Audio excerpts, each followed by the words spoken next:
ഗുരുവായൂരപ്പനെ നേരിട്ട് കാണാനായിട്ട് നമ്മൾ മാത്രം വിചാരിച്ചാൽ പോരാ, പുള്ളിയും കൂടെ വിചാരിക്കണം എന്നിങ്ങനെ എല്ലാവരും പറഞ്ഞു കേട്ടിട്ടുണ്ട്.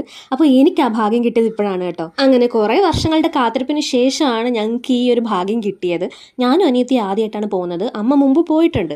അപ്പം ഞങ്ങൾ ഭയങ്കര എക്സൈറ്റഡ് ആയിരുന്നു പോകാനായിട്ട്. അവിടെ എത്തുന്ന വരെ ഒരു പേടിയുണ്ട്, കാണാൻ പറ്റുമോ എന്തെങ്കിലുമൊക്കെ തടസ്സം ഇങ്ങനെ വന്നുകൊണ്ടേയിരിക്കും. ചിലരൊക്കെ ചില റീൽസിൽ അവരുടെ അനുഭവം പറയാറുണ്ട്. അവിടെ എത്തുന്നത് വരെ ഭയങ്കര തടസ്സങ്ങളായിരിക്കും. ചിലർക്ക് അതിനകത്തോട്ട് കയറാൻ പോലും പറ്റിയിട്ടില്ല. ചിലപ്പോൾ അവർക്ക് ആ സമയം എടുത്തിട്ടുണ്ടാകത്തില്ല ഗുരുവായൂരപ്പനെ കാണാൻ. അപ്പോൾ ആ ഒരു പേടിയൊക്കെ ഉണ്ടാകുന്ന എൻ്റെ മനസ്സിലും അങ്ങനെയാണ് കൊല്ലത്തിന് ട്രെയിൻ കയറുന്നത് തന്നെ. അങ്ങനെ നമ്മുടെ ട്രെയിൻ വരുന്നതിന് മുമ്പ് തന്നെ ഞാൻ കുറച്ച് സ്നാക്സും വെള്ളമൊക്കെ മേടിച്ച് സെറ്റാക്കി വെച്ചു. നമ്മുടെ ട്രെയിൻ വന്നു.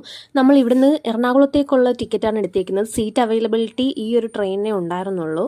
അങ്ങനെ കൊല്ലത്ത് നിന്ന് എറണാകുളത്തേക്ക് നമ്മൾ പോവുകയാണ്, അതും എറണാകുളം ടൗണിലേക്ക്. ഇതിലിപ്പോൾ ഇരുന്നിട്ടുള്ള ഒരു പ്രശ്നം എന്താണെന്ന് വെച്ചാൽ ചേർക്കാറായതുകൊണ്ട് നല്ല നടുവേദന എടുക്കും. അങ്ങനെ പകുതി എത്തിയപ്പോഴാണ് ഞാൻ ഈ ഒരു ബോർഡ് കാണുന്നത്. ഇതൊരു ആഡ് ആണെങ്കിലും എനിക്കിത് ഭയങ്കര പോസിറ്റീവായിട്ടാണ് ഈ ഒരു ലൈൻസ് തോന്നിയത്. ഇതൊരു പോസിറ്റീവ് സിഗ്നൽ ആയിട്ടാണ് എനിക്ക് തോന്നിയത്. ഇങ്ങനെ അമ്പലത്തിലോട്ട് പോകുമ്പോൾ ഇങ്ങനെ ഒരു കാണുമ്പോൾ എല്ലാം ശരിയാവും ഇനി അങ്ങോട്ട് എന്നുള്ള ഒരു ഹോപ്പ് ഉണ്ട്. അങ്ങനെ ഒരു 7:30 ആയപ്പോഴത്തേക്കും നമ്മൾ എറണാകുളം ടൗണിലെത്തി. അവിടെ നേരെ ഒരു മെട്രോ എടുത്ത് നമുക്ക് എറണാകുളം ജംഗ്ഷനിൽ ചെല്ലണം. ഇതെൻ്റെ അമ്മയുടെ ആദ്യത്തെ മെട്രോ യാത്രയാണ് കേട്ടോ. പുള്ളിക്കാരി എറണാകുളത്തൊന്നും അങ്ങനെയൊന്നും വന്നിട്ടില്ല.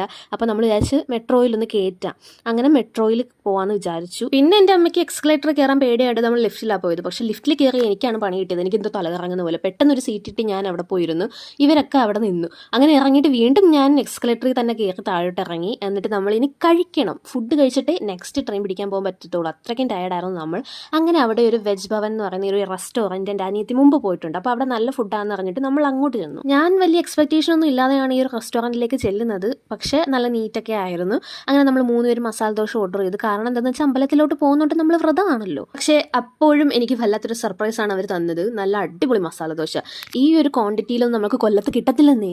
അപ്പം എറണാകുളം പോലൊരു സിറ്റിയിൽ ഇങ്ങനെ നല്ല ക്വാണ്ടിറ്റിയിൽ നല്ല ഫുഡ് കിട്ടുക എന്ന് വെച്ചാൽ ചില്ലറ കാര്യമല്ല. അതും നല്ല മസാലയും നല്ല ചട്നി നല്ല സാമ്പാർ. അതും ഒരു ദോശയ്ക്ക് 85 രൂപ ആയുള്ളൂ. പിന്നെ നല്ലൊരു ചൂട് ചായ ഇല്ലാതെ എന്ത് മസാല ദോശ. എനിക്ക് പിന്നെ ലാക്ടോസ് ഇൻടോളറൻസ് ആയതുകൊണ്ട് ചായയും പാലൊന്നും കുടിക്കാൻ പറ്റത്തില്ല. അനിയത്തി വാങ്ങിച്ചില്ല. അങ്ങനെ അമ്മ ചായ കുടിച്ചു. എന്നിട്ട് നമ്മൾ നേരെ റെയിൽവേ സ്റ്റേഷനിലേക്ക് വന്നു. എറണാകുളം ജംഗ്ഷനിലാണ് വന്നത്. അവിടുന്ന് നമുക്ക് രാത്രി 9:30 ഗുരുവായൂരിലേക്ക് ട്രെയിൻ. അങ്ങനെ ഇരുന്നപ്പം സ്വീറ്റ് കഴിക്കാൻ ഒരു ക്രേവിങ്സ്. അപ്പോഴാണ് ഓർമ്മ വന്നത് ഇങ്ങനെ ഒരു ചോക്കോ ഫിൽസ് വാങ്ങിച്ച് വെച്ചിട്ടുണ്ടല്ലോ എന്ന്. അപ്പോഴാണ് ഈ ഒരു കുഞ്ഞുമണീനെ കാണുന്നത്. നല്ല ക്യൂട്ടായിരുന്നു കേട്ടോ അവള്. അപ്പോഴത്തേക്കും എൻ്റെ ഫോണൊക്കെ അങ്ങ് ഓഫായി. പിന്നെ ട്രെയിനിൽ കയറിയിട്ട് കുത്തിയിട്ട് ചാർജ് ആക്കിയപ്പോഴത്തേക്കും ഒരു 12:30 ആയി ഗുരുവായൂരും എത്തി.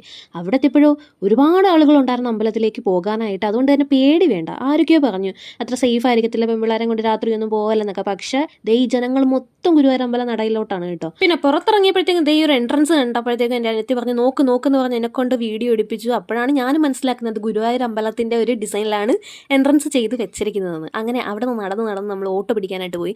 പക്ഷേ ഒരു ഓട്ടോ